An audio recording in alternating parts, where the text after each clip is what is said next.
Welcome. Okay, so we're Good. in virtual studio with Kate and Adam on Epic and Epiphenomenal. So this is where things get a little bit mental and always epic. So here we are, and I think the best place to start here is on happiness. So let's jump right into it, guys. What about happiness in the workplace? How do you promote it, cultivate it? What exactly does it mean? Ooh, this That's is a a juicy great one. question, Dan. Yeah, it's juicy. And that's hard because it's an individualistic thing that you're trying to apply across like a multi-person platform. And so I think you need to be multifaceted when designing when trying to build happiness in the workplace, right? Mhm. Adam, would you agree? Well, I think, yeah, for me, I would start with this notion that, you know, sometimes people have this notion that happiness is kind of beyond the cognitive horizon, right? I will work hard, then I'll go on the vacation, then I'll be happy. I will do this, then I can accomplish that, then I'll be happy, right? And research and understanding is it's shown that it's actually the reverse. If you just be happy, you will attract the right types of people, and that will lead to your success, right? In an organization, how that is communicated is key, especially when things are rough. Like if there's something, um, that's what my mind goes. What do you think, Dan? Well, you guys are onto something, and I think we need to nurture this a little bit. It's been a while as an entrepreneur since I've been in a large group, continual sort of, company grind, and that's maybe not fair, really, to say, especially when you work in larger companies. But the goal is to have some cooperation, foster cooperation, have a good, working atmosphere, all while hitting all of your deadlines and hitting all of the profit goals of the company. But what I noticed when I was part of a larger organization is that you spend more time with these people than you do your significant other, right? I mean, you Yeah. kind of see each other in passing, but I spend 8 to 10 hours a day with the girl in the cubicle across or down the hall from my office, right? So I mean, or on the pick floor or Mhm. wherever that workplace happens to be, and that's a tremendous amount of. Wow, let's fill in the next blank. Is that potential? Is that oppression? Is this like how does this work to help your overall happiness when you've got this potential for so much in terms of like rich human interaction? Yeah, that's it's so true. You're so right. Like we spend so much time with the people in our office. Well, in our offices and now over Zoom, right? We do. We spend so much time interacting with these individuals, and I mean, companies do lots of things, like, but they all just kind of seem sporadic, right? Like individual points of like, here, let's all rally and connect, right? But it doesn't seem to be like an overall strategy. Do you know what I mean? Like they might do a team building event, or they might do, okay, we're going to actually get, leadership training or like management training to help build this culture. We're going to do something to, define our culture, but it's all like an individual piece, not a whole like built together integrated strategy around that. And the fact of the matter is like somebody who's happy and loves what they're doing and like loves coming to work is so much more engaged. They'll go the extra mile, right? So you're looking at like huge Mhm. profitability because they'll be way more productive, right? They're not looking like, oh, I got to go to work again, dragging their butt in half an hour late. They like can't wait to get there, right? They can't wait to interact with the people. And so like, I mean, there's the people interaction and then what they're doing, but I can guarantee you talk to most people, they leave. In fact, I saw a poll on LinkedIn the other day. They leave because of toxic teams, be it Hmm. their boss, be it the team, be it whatever. That's why the Mhm. greatest percentage of people leave a company. Yeah, I would Yeah, just say and that there was a quote that Adam sent to me, or maybe it was actually just some words of wisdom from Adam. It says cooperation isn't something isn't just something taken for granted value or goal. It's a complex social process, hard to create and easy to destroy. And I was like, that's so true. We're effectively a social species, and we have to foster this sort of altruistic behavior and encourage cooperation. So I think that's the foundation. Those are your first principles. Yeah, absolutely. Mm-hmm. And we always, when we we talk to companies and we kind of give them advice on this kind of stuff, like, okay, like if you define your culture, or if you if you go out and you say, okay, team, how can we make it better? What do you guys want to see? Blah, blah, blah. But we warn them, don't start if you're not going to finish. You have a lot of trust to be gained here, like over time, be really great for you. You can lose it in a second if you ask that question and they answer and then you do nothing with it, or you're off to a different priority or whatever. So be very careful about the timing and your willingness to follow through on that, because it can go sideways on you really quick, right? Yeah. Do you have an example? Like, if I were to say, if you're interviewing me and I'm part of a large corporation, and I think, well, it would be really great if we had weekly picnics, and then you'd be, aha, so Daniel's going to be in charge of the picnic committee. Is this kind of how? I mean, I'm mocking it a bit, but is this kind of the idea, right? Yeah, I think when you ask for someone's opinion, the first time it's usually excitement. They give it to you for free. They love to hear it, right? Usually we find is that, like, we'll go in and interview people in organizations, and we plan for half an hour discussions, and some people are there for like 2 hours yapping. Like, wow, no one's ever asked them their opinion, and here we are. So but that's the first time. Okay, if you take that input and then you do nothing, and then maybe 6 months you're like, this is the infamous like feedback survey, right? If you ask them the second time, depending on the person, they might give it to you again, thinking, oh, okay, like, but definitely by the third time, you're not getting anything.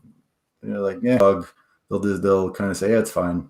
Like, you kind of have to show them that their opinion matters, and if you don't, you're telling them that, like, actually, we wanted to ask you so that we could say that we did, but we actually care. So it might not be your intent to start with, but that's what it action showed, right? So. And I think that really comes back to, we talked about this, we touched on it briefly in one of our more generic episodes that we were kind of dancing about all the potential topics, but we touched a bit on transparency, right? And like, that's part of it. That's part of happiness, is like, hey, Adam, you had a great idea. We heard you, right? We might not do it at this time, and here's why, right?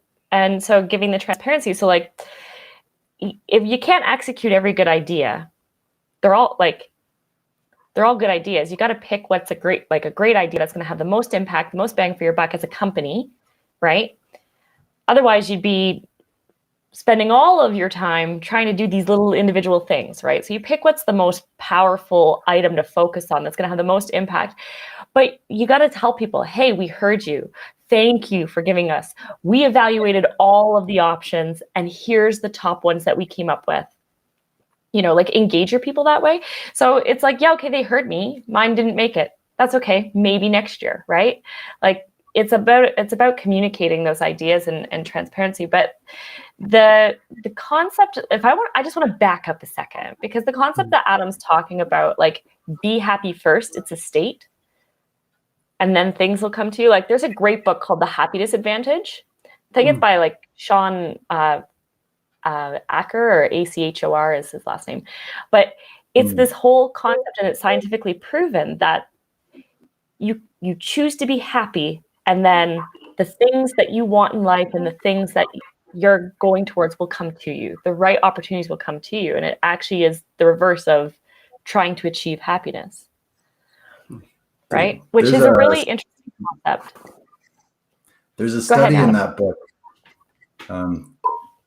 there's a study in that book where they took a bunch of information. People like filled out a bunch of information of obviously the simple stuff like their name and their race and their family, but also like what's going on in their lives, how's their job, how's their personal life, how's their parents, how's their sisters, how are their relationships, like all this information, and then gave it to other people who they've never met and said, rate this person's level of happiness on a scale of 1 to 5 or whatever the scale is. And our results were like 8% or something, like incredibly low. Saying it doesn't matter if you know everything about me. Like I could tell you that I'm a billionaire. I just bought an island. That's my favorite yacht or this, whatever. You might guess I'm super happy and I might be miserable. So it's entirely your own perception of what you have, and that we can't communicate to someone. So,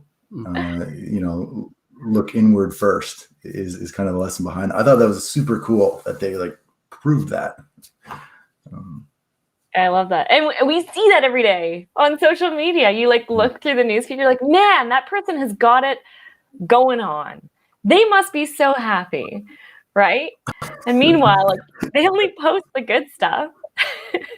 Right? Meanwhile, they're getting a divorce, they're, got fired from their job. Like, but you see them like living the dream out on a hike or whatever. You're like, wow, it's all going well. And it's really interesting. Our little like personas that we have even online, right? Because that kind of is denying ourselves who we are as well, right? For not accepting all of ourselves. So it's interesting. It's such an interesting topic, this happiness thing. Yeah, I like the idea. I think Adam was onto something when, at least that study was really onto something. I'm thinking about it for a minute, and I'm thinking it's like studies in pain when they put you in the hospital and they say, okay, you guys so we got Kate and we got Adam. They're in a hospital bed, and I'm the doctor, right? And I've got this funny hat on, right? So I'm coming up to you, and I don't look like a doctor because look at the kind of clothes I'm wearing. But anyways, we'll just pretend, right? Yeah. And so I'm in there, and I come up to your bed, Kate, and I go, well, Kate, you just had such and such a surgery, and so did this other fellow by the name of Adam. Kate, I want you to tell me what kind of pain you're experiencing here. And the scale, it's just like the 0 to 10 sort of scale, right? And so it's like, yeah. So Kate, what is your pain threshold, right? Or what pain are you experiencing? And you say, oh, it's a 4. 2. Right? Or 2, okay. A 2, right? So here's the interesting thing. It's totally subjective, but it's also relational because Adam's in the same room. He's listening to you, and he's like, Doc, when he comes around, I'm going to be like an 8 or 9, right? This is just horrific. I can't handle this sort of thing. But you guys have the same operation, right? So he hears that you say a 2, and he's like, damn, man up, right? So I'm not, no, I'm a 2. One second before you said you're a 2, he was like an 8 or 9. He's like, no, this is horrible. I can't barely bear it, right? This is like the worst thing I've ever experienced. Mm-hmm. That experience actually happened to me. So I was riding my motorcycle back in Ontario, and I went around a corner and they hadn't swept the roads yet. So it was all sand on the edge of the road and the bike slid out, right? And so I get up and I pick up my bike and I look down and I'm like, oh shoot, like my knee is, I can see my kneecap, and before I learned that you need to wear textiles all the time. Okay, so I'm like, all right, guys, I'm sorry, I probably have to go to the hospital. So I go to the hospital and they're triaging me in, right? And they're like, okay, sit down. And they're asking me that exact question, the pain. And I'm like, yeah, it hurts, right? And the nurse starts laughing, and I said, what? And she goes, see that guy over there? And I'm like, yeah. She goes, he just did the same thing. He's got pretty much the same injury you do. He's like hooked up to IV morphine. Like he has been like wailing this entire time. And I'm like, okay, but it's the same concept, right? So yeah, I saw that exact thing happen. Like I wasn't bothered by the pain. It was next level for this guy, right? So happiness is that. It is all perception. So now you're trying to engineer a individual perception through company processes. Wow. Yeah. You guys got into a very complicated, situation. You guys felt like consulting in that area? What's the matter with you guys? This whole subject, it's like, yes, we're going to go and do that. If it was easy, everyone would do it, right? And I think therein lies the crux of this type of stuff, right? There is no one solution. We can't just walk into a company or an organization and start prescribing like our process. Like it's largely intuitive. You got to kind of talk to people, listen for things like passive aggressiveness, listen for frustrations, like islands of misery, right? Key influencers, who's going on in there, like like map out influence, who's right. If we want these people to behave in a certain way, then we need to get that person first, because they'll do what that person does, right? Who are the early adopters, right? And then once we have them, will the rest fall in line? And then who are the people that will never convince, they'll just be miserable and don't bother, right? It's largely has to be intuitive. Like, I'll give you an example. One company, it was an acquisition, and the new owners were starting to come into the office. So there were new people, like way more new people than the company that was acquired was used to.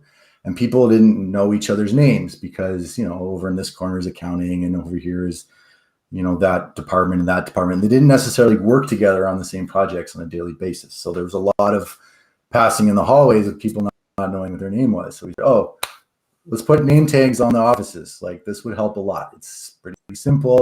You'd think someone would have thought it.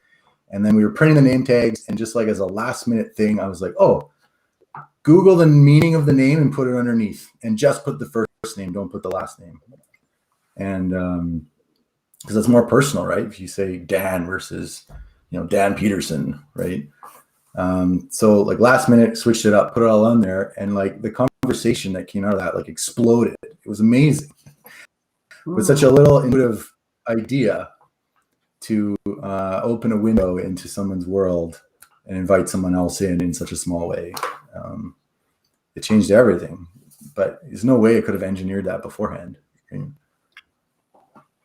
So you had to be immersed in it, and it almost just became epiphenomenal. It just kind of like appeared out of nowhere, right? Yeah. Epic. There you go. That's right. Well, it's the strategy around culture too, right? Like it kind of ties into that, like the strategy of culture. And I think that's so important. And like, there's so much around like the environment and the ergonomics in which your office is set up that you don't necessarily have control over, that really can, like Adam said, they're all offices, right? And so it wasn't like a open workspace, right? You hear some companies that you come in and you pick your workspace that day, right? So you might be sitting beside somebody new each time, and there's no walls and there's no barriers, right? There's an office that they lowered the cubicle wall by a foot so you could actually look over and talk to somebody, versus before when you stood up, you would never see anybody. Like, and that had a huge impact in the amount of interaction that happened and the connection. Like, we love connection. We're human beings, right? We love connection. You got introverts, but still time and space, they like connecting with people at for little periods of time still, right? But there's whole setups that you can change in your office that help build culture, connection. Like, if you can't change your office, change the game like Adam did with the name tags, right? Yeah. Another great example is Often and I met, there was the lobby, and then you could go in two directions, and there were two hallways that then went into the main like cubicle farm, right? And just the way it was set up, which made perfect sense, I think, from the perspective of people that generally work together. If you went to the left, that was where all the senior like executives were. It was like bang, bang, bang, bang, bang, bang, bang. There was like 8 of them in those offices. If you went to the right, it was, I think, the printer room, some random closet, and then it was everyone else. So when you came into the building, all the leadership went this way, everyone else went that way.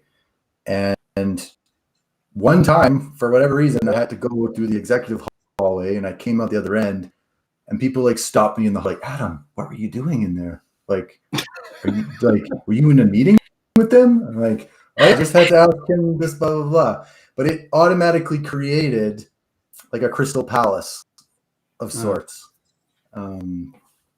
that kind of hindered that integration just without even thinking about it, right? So you never know. I'm the guy working there, and I say, Adam, this is really great. I'm so glad that you guys got hired by this company. Here's my idea. What I think we should do is every time someone comes into the office, they should put a blindfold on, and we should spin them around 100 times, and then have them choose where they want to work.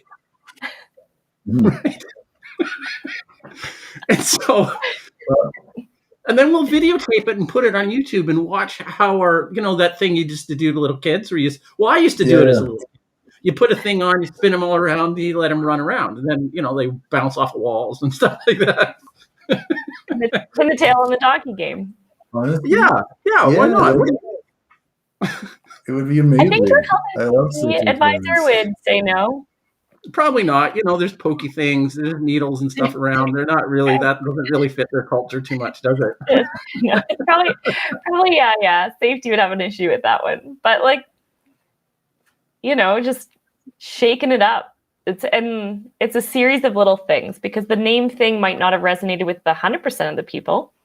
So maybe it's like the culture cultivator group, or whatever you call them, social committee or whatever, that resonates with somebody. Or maybe it's the what a company does to help support local charities that really resonates with somebody. It's not a single one solution. It's a strategy across the piece, right? Because you're talking about individuals, and so you've got to have something for everybody. Yeah.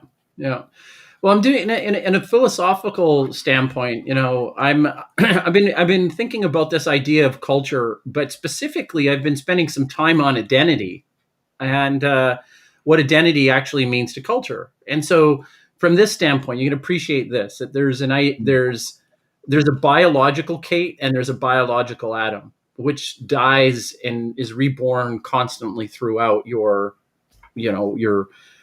identified lifetime.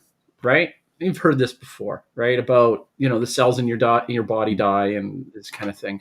Now there's this continuation of something that spans through the child version of Adam all the way up to the adult version of Adam that will take you to the, Sorry. I'm going to stop you there. Adam's still a child. Okay. So somehow he's just experiencing a whole lot of swelling, right? He's got this swelling factor going on, right? Yeah. Okay. But eventually the day's going to happen. He's going to be a grandpa or something, right? It is, unless you're Benjamin Button, you just don't, the wine of time seems to go the way, of the elders, right?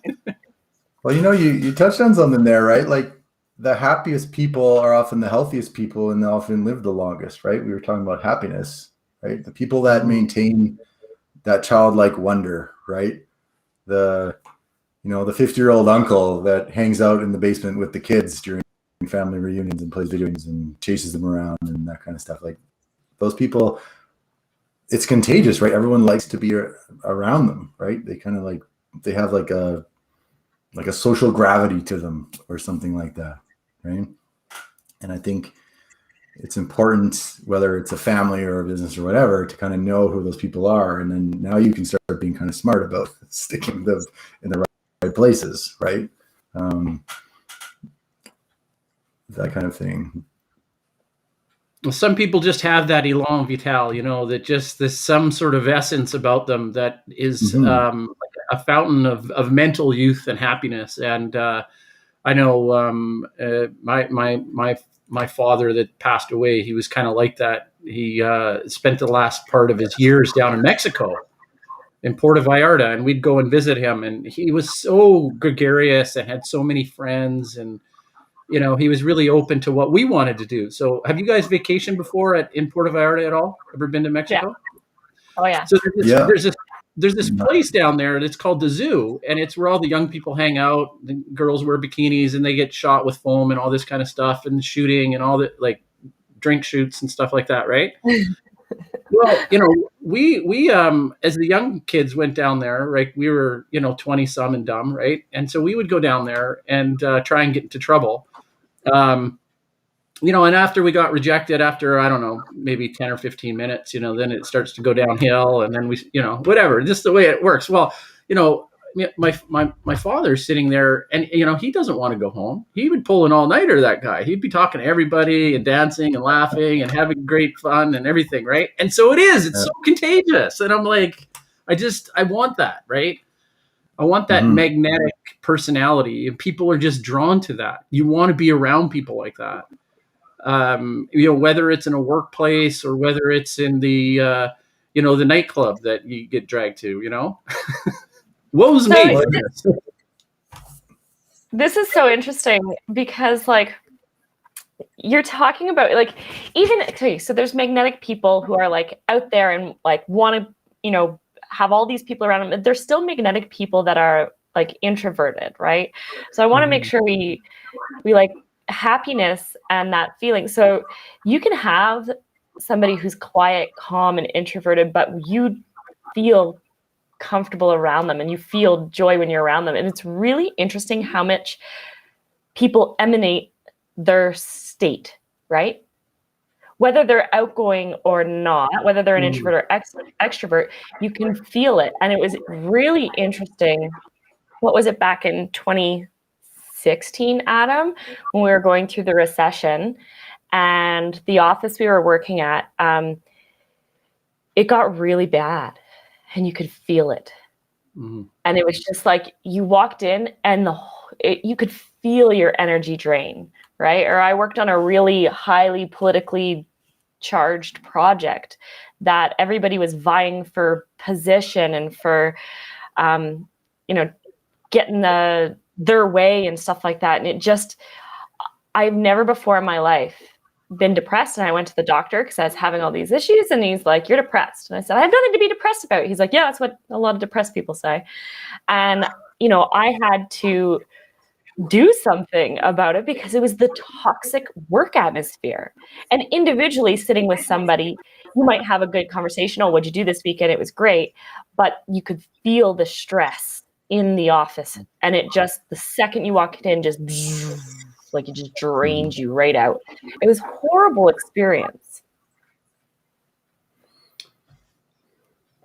Well, and I think when I think about experiences like that, in terms of culture and people and all that, you learn probably more from going something like that on how to prevent it, or at least interrupt it, temporarily, than had you always just worked for, things are all wonderful. And I think there's this idea of struggle that is tied to happiness, right? Some of the most optimistic, happy people I meet, you hear their story, and sometimes they're veterans, or they've had maybe cancer, or loved ones pass away. I'm like, oh my God, like, what did this person go through? And they're like the most optimistic person in the universe. And the answer is because they had to. They coming out the other end, they had to either become that or let them destroy them, right? And I think the second thing that goes with this, as human beings, we love struggle. Like, we read about so many celebrity CEOs and people that seemingly they did it, they were a success story and blah, blah, blah. And then once they kind of made it through that struggling part, then they lost their sense of purpose. Okay, I'm the boss now. Everyone just does the work. What do I do? Who am I now? You see that all the time, and then they're not happy again, right? So, we're kind of programmed to struggle, which is so funny. If you look at what's going on in the world right now, what is going to come out of this? The whole world had to struggle for over a year, right? And it's going to struggle a little bit longer. But do we come out the other end all, better? Maybe. I don't know. Yeah, that's a good point. I mean, there's innovation that is undoubtedly going to come out of this. I think there's a lot of businesses that realized prior to the pandemic that a virtual work environment, I'm not painting it as a broad brushstroke that it's the end all be all. I'm not saying that at all. But what I'm saying is that the canon of having to go into the workplace and the huge amount of possibly unnecessary commuting that was taking place, where companies are saying, I'm just not ready to, we're just not, we do this all the time. This is the way we do it. People come into the office. It's the way that it's the way we conduct things, right? Mhm. Well, the agitation to the system really was COVID, and now we've kind of been pushed or thrown into this new kind of social milieu, and it's undoubtedly going to be different than it was prior to the pandemic. That's one thing that is for certain, and I think that's really interesting. And you guys brought up an interesting point, really, really interesting point, that a lot of people have lost their jobs. A lot of companies are having to reinvent themselves as a corporate entity, and with ongoing or future struggle, how are we going to approach this, right? So from out of the ashes emerges the the phoenix kind of thing, right? Yeah, it's really interesting, and back to the workplace happiness piece is like, it's kind of the first, any company that's worried about their culture and the engagement of their employees, when times are tough, it's the first thing that goes, right? Like, times are tough, we can't have a social committee. Times are tough, we can't do that. We all need to be focused on making money. Like, we can't do these extravagant things. Well, and the fact of the matter is, I mean, they don't need to be extravagant, but you still need to care about your employees' engagement. And everybody working remotely has really had a hard time. While people gained upwards of an hour commute. I had 2 hours commute every day back and forth to work. Everybody gained that time back in their lives, but a lot of what I'm hearing is that they're struggling, they're stressed out because they don't have the boundaries anymore, right? Mm. There is no mental break where you pop your head over the cubicle and talk to your neighbor and just kind of diffuse for a second. And so, they're alone, they're Zoom call after Zoom call, they're feeling that stress. People are working longer and harder. And, plus the stress of everything happening with the pandemic on top of it, right? It has been even harder to social engineer happiness or build your culture during this time. Yeah. Adam, what do you think? Honestly, with virtual calls, people will say, okay, we can't connect virtually or whatever. And we would say, well, first thing you should do is make sure everyone has their cameras on, right? No excuses. I can't tell you how many companies I go calls and everyone has their cameras off. It's call.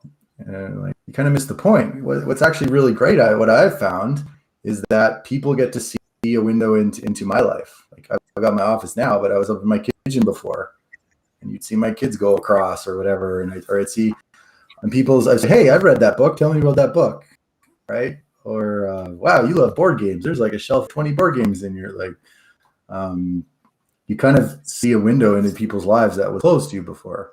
So in a way, we're connecting more intimately than we ever have. So I think it's important to kind of see those strings and see, can you pull on that a little bit, right? I noticed 2 people had pictures of the same mountain in Canmore. Maybe as a company we should try and go on an outdoor outing or hike or something. I don't know, whatever, right? There's clues. For everybody from around the world listening to that, Canmore is a beautiful destination in Alberta. There you go. Right? I know what you're talking about because I grew up in Calgary. You guys know what's going on, but you guys do. Hey, wait a minute. I have to ask you, do you guys take clients outside of Alberta very often? Yeah. Yeah, see, there you go. Mm-hmm. Yeah, we got a few in BC. But yeah, I don't know. I think it's super fun. But I think to Caitlin's point, what this has done is like kind of tipped our balance a little bit, right? People have like come up with an equilibrium in their lives, and it involves the commute and this and that, and then I do this, and it's like routine is how we function, right? And now, boom, you take away gyms, you take away social activities. Now I'm starting on. Now I've got 2 hours back. Huh? What am I going to do with that? I don't know. I'm going to eat junk food. It's terrible, or I'm going to Netflix, or I'm going to work out at home. But it involves like actively changing your environment to try and offset this balance, right? It means you might have to create a little home gym. You might have to buy an exercise bike.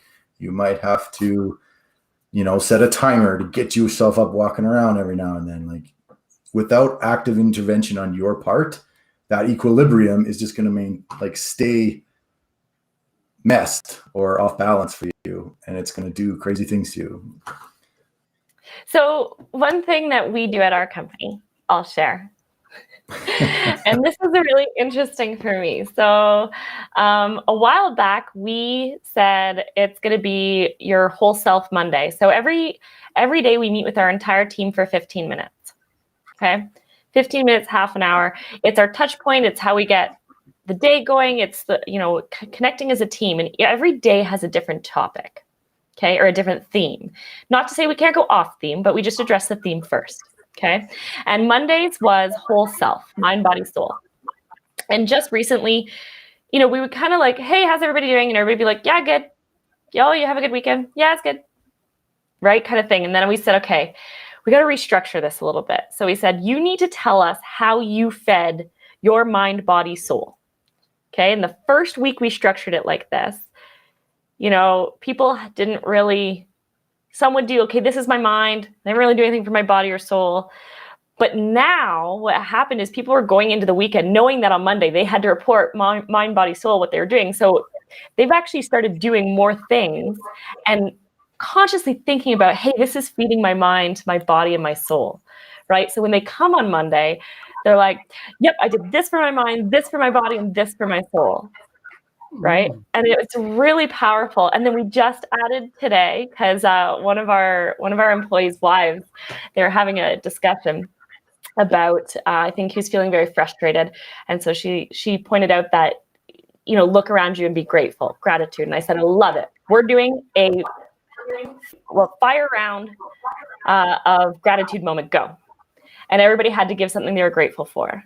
So we've incorporated that into our Mondays, mind, body, soul, what fed it, and what's your gratitude? And so it really kind of just has set the stage for feeling good. And after that conversation with our team, I'm like super jazzed to start the week, right? It's all great kind of stuff. And that's something that we love, being able to just come up with these ideas and say, okay, going forward, we're doing it. That's the nice thing about being smaller, kind of boutique style, is that, you have less than 10 people, you can change like that. As soon as you get more than 10 people, it's a little harder. There's a little bit of change management you have to do going through, right? So it's to be a little more structured. But one of the things that we love doing. That's a actually cool concept, that Caitlin. Let's say you have a company with 1,000 people, okay, pretty big, and you're like, I want to increase the overall level of happiness in my company. Go. What do you do? Are you asking me?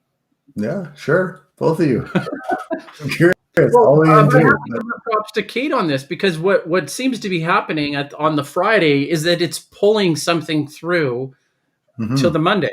And it's like you are providing them with some happiness, some sustainable happiness through the weekend. Maybe it's related to purpose. It's not entirely, I'm just trying to describe what that feeling is. But if they grab onto it and then they're excited about it on Monday and they get value through it, the value is in the anticipation, right? And it's in the thinking of creating and self-reflection, which, know thyself, this idea of the Socratic, starting point is to try and think about things more deeply and from a philosophical standpoint. So I think of course, I'd be advocating for that. Well, the other thing it does is I think it makes people, like, while they're doing the task, reflect that this is feeding the good parts of me, right?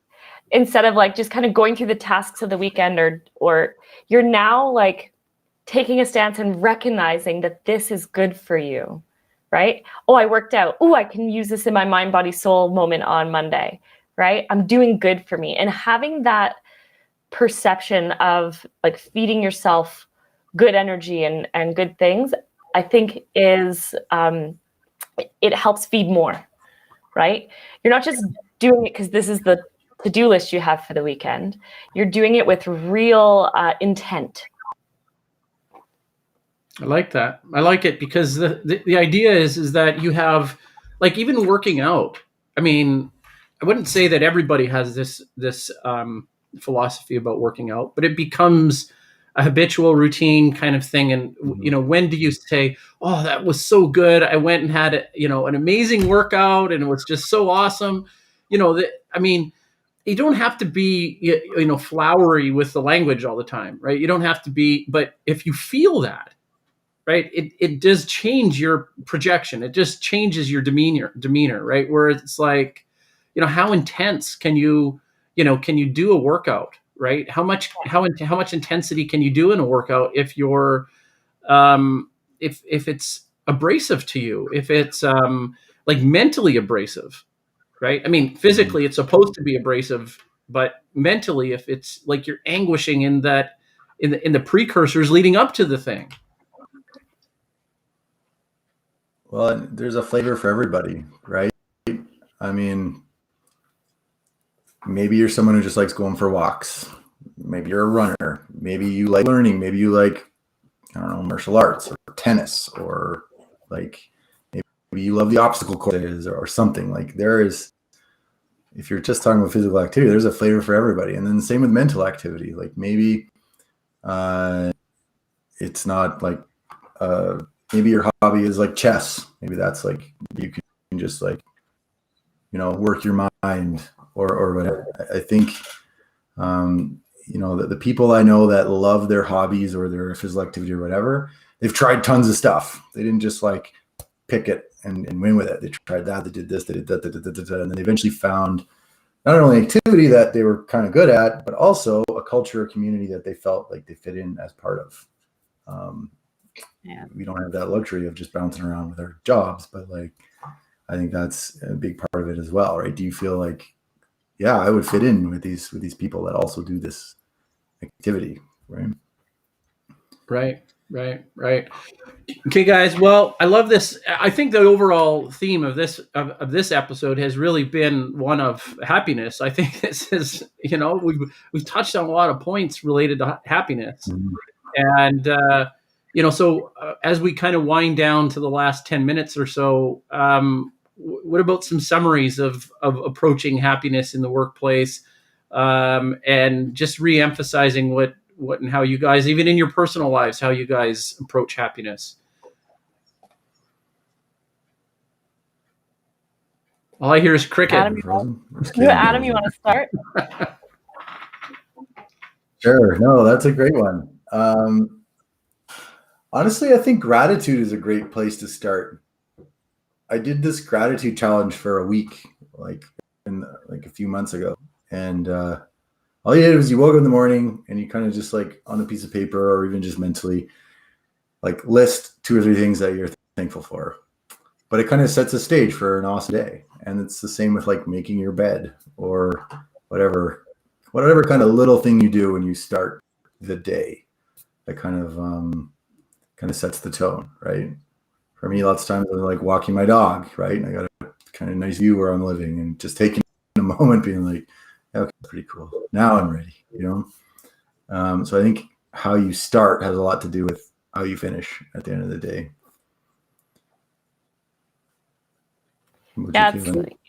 How do you start your day, Kate? I get up extra early so I can get ready before the kids wake up. It's kind of just like a zoo at my place because my husband's already gone for work. So it's me and the kids. But, it's really interesting how you said it's about starting your day. Because the other day I had a really hard day. My truck slid in the mud and crashed into a fence. So it was really like, and so I'm calling the claims person and they're like, "Are you okay?" I'm like, "Yeah, I'm okay. It's just the truck's damaged." Right. And she's like, "Well, you sound fairly chipper for somebody who just," I'm like, "Well, you gotta move on, right? Like you deal with this stuff." And so but it took more effort for me to have that mindset. It definitely did. And it was hard not to just like let that ruin my day. Right. But I think it was the actively thinking, I'm not going to let this ruin my day. This one instance isn't my day. So being present for me is so important for achieving happiness, right? Not having it like, well, this happened and this happened and this happened, right? This morning I got out of the car and I spilt my coffee all down the front of myself.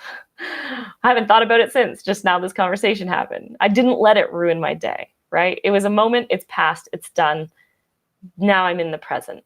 And being present has been so critical to happiness. And everybody knows Eckhart Tolle, the power of now. And I think that's super important. And a while back, and I'll just tell you this story, I was feeling very, very upset about how much time I got to spend with my kids. And I mapped out 24 hours. And I said, okay, I have to be at work from this time to this time. That can't change. It takes me this long to commute. Okay, that can't change. All right, well, I have to get the kids ready for school and for bed. So those time frames are blocked out for those activities. And when I looked at it, I literally had like an hour and a half to just be with my kids. And I was super upset about it. And I was like, how do I give? Like, I feel like I'm missing stuff, right? And so I realized I can't change anything on that wheel, right? It's not like I can say, okay, work, I'm leaving 2 hours early every day, right? I couldn't change anything on the wheel, but what I could change was my presence. And so for that time, my phone went away and I was there and I was with them. And my happiness increased tenfold. The connection I had with my kids was even deeper, right? And so being present, I think really, really helped my personal happiness. Yeah.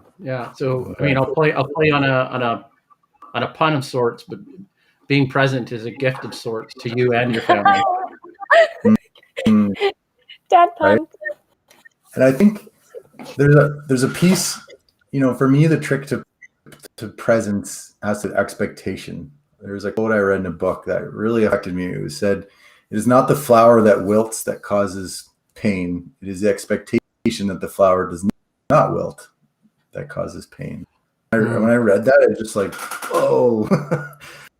Because I'll give an example of getting kids ready in the morning. It's a struggle, right? You got to get them dressed, and 3-year-olds don't move that fast.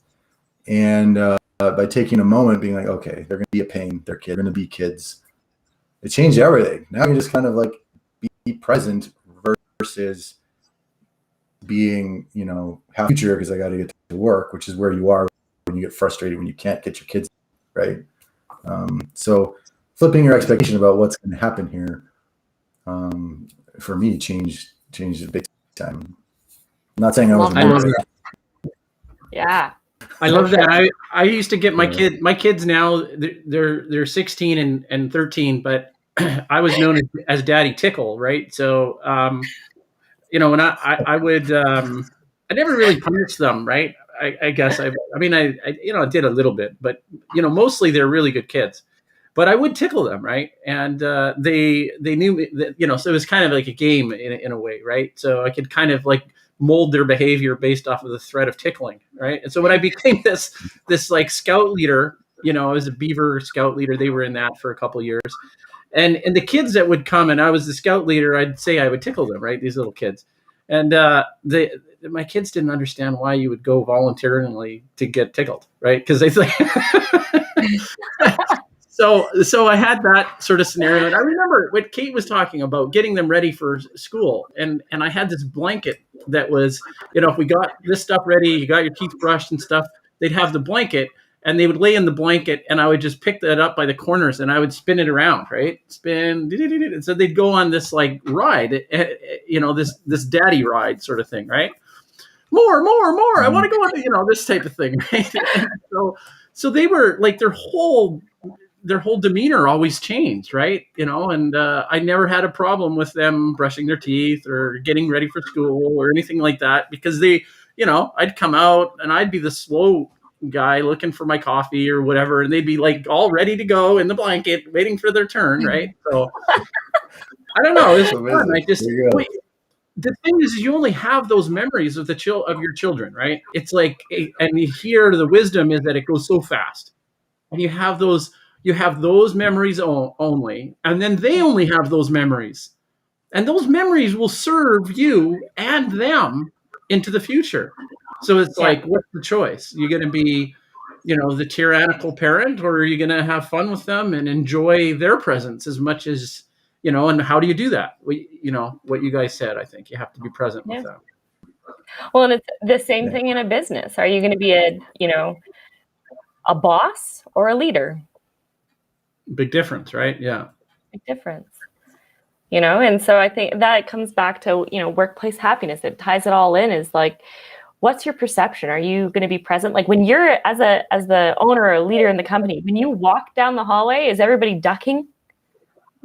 Or is everybody popping their head up to say hi? A great indicator. Yeah. Right? So, I mean, it's the same thing. It's like embracing that. Words of wisdom, my friend Adam. You get the last kick at the can. What's the words of wisdom to finish off the episode? Words of wisdom. If you want to gauge the level of happiness in your workplace, stop and listen for laughter. See if you hear it. It's the ultimate test. Very good. There you go. Same thing with it. Or if you're remote on a Zoom call, the first 5 minutes before everybody's finally fully connected. Same thing. There you guys heard it here first. Laughter is where it starts. Everything else is just minutia. There you go. Thanks so much, Dan. Bye.